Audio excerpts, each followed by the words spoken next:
Well, there you have it. All eyes will once again be on the Pretoria High Court on the 5th of September when the Senzo Meyiwa murder trial resumes. To unpack this, we're joined by Senior Legal Analyst from the South African Bar Association, Advocate Romeo Nthambeleni. A very good day to you once again, Advocate Nthambeleni. So it seems like we are back to square one. Yeah, no, thank you, Desiree.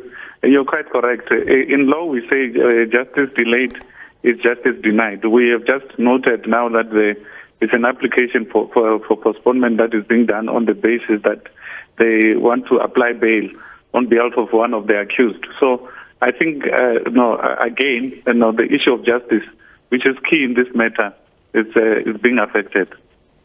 You and I had a conversation about the toing and froing of Advocate Defo.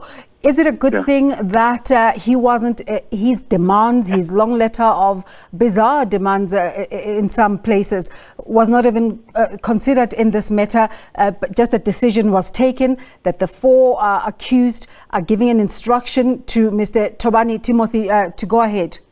Yes, thank you very much, Desiree. I think that's quite correct. Because last time, as I indicated, that there was an instructing attorney, and then Advocate Defo was working on instructions. And for the trial to proceed, sanity must actually prevail, because the matter in court is not won on theatrics. It's won on the facts of the case and applying the law. So I think that is very, very much important for the progress of the matter, that the matter must be able to proceed. If the attorney feels that is thoroughly prepared, he can be able to proceed with the trial so that we can get to the finality of the matter and deal with the nitty-gritties of the trial to find out if the accused that are brought to court are actually guilty of having committed the offense that they are charged with. So just in terms of process, if the instructing attorney now becomes the defense lawyer, does this mean a new instructing attorney will have to be put in place?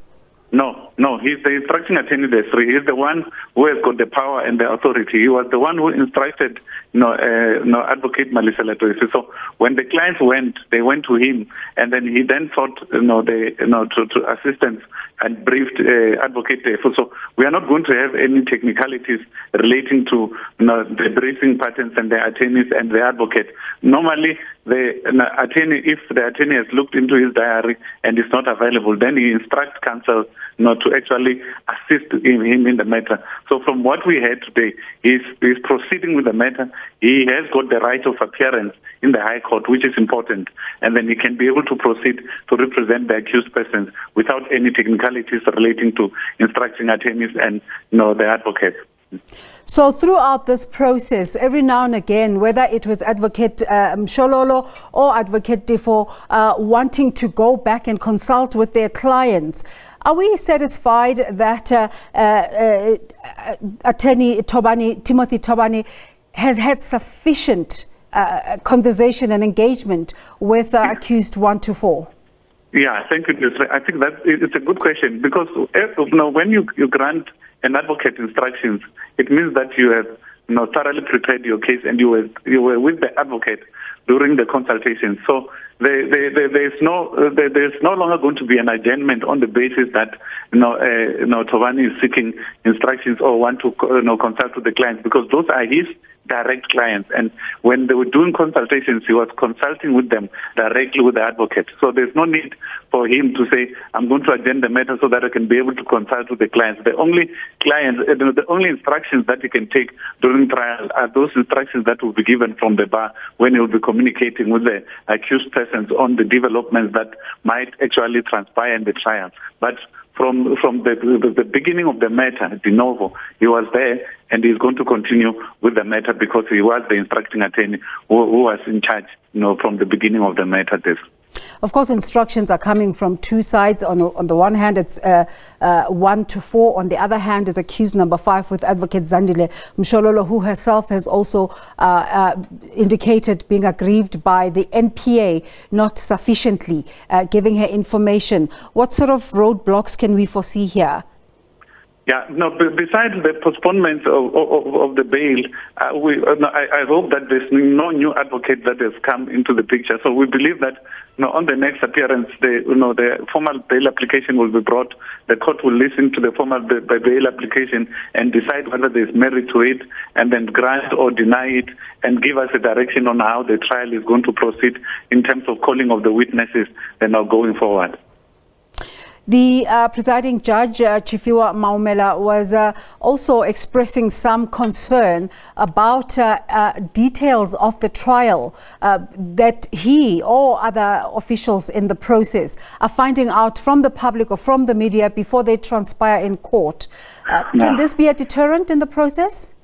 Yeah, you see this, we have spoken about this, and I said, in the nature of the trial itself, the matter becomes sub judice. But if you hear that the trial issues and the trial proceedings are debated in the public platform and the forums, that is the kind of situation that you are finding ourselves now in, where the judge is lamenting how he's hearing all these kind of things playing out in the public, not in the realm of the court. And I said every procedure that is supposed to be done, either it's an application for a postponement, either it's a request, it must be done through the formal channels of the court. So you are not litigating in public, you are not litigating in the public platform and the public fora. Unfortunately, this is what has been transpiring in this case from the beginning, and hence you had the judge lamenting on it, because the processes are supposed to be done in court in terms of procedure, which is the Criminal Procedure Act and the law, being the overarching the Constitution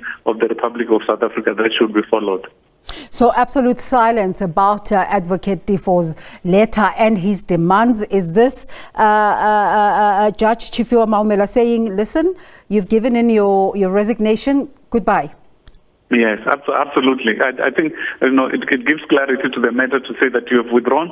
We are no longer going to entertain you in relation to you appearing in this matter. The attorney has confirmed that he's ready to proceed with this matter, representing those accused. So I believe that should be the end. Then we can then proceed with the trial in earnest and get to the bottom of justice and how justice is supposed to be administered in terms of the Constitution, without fear, without favor, and without prejudice.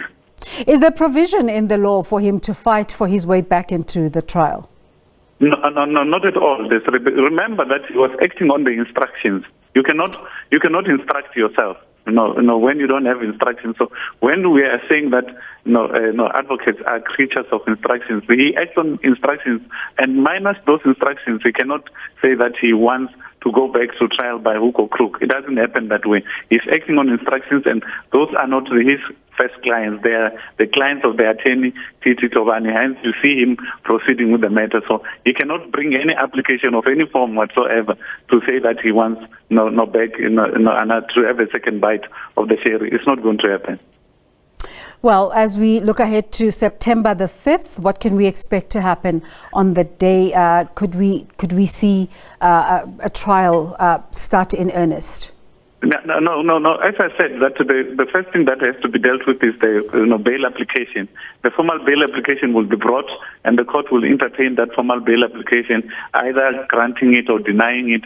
And then after that, then the court will then decide how to actually proceed with the matter going forward by calling further witnesses. Well, let's not forget that there was a first witness that was called, and then we will allow for further witnesses to be called so that the matter can proceed in earnest. Thank you so much for your time. Thanks. Our Senior Legal Analyst from the South African Bar Association, Advocate Romeo Nthambeleni.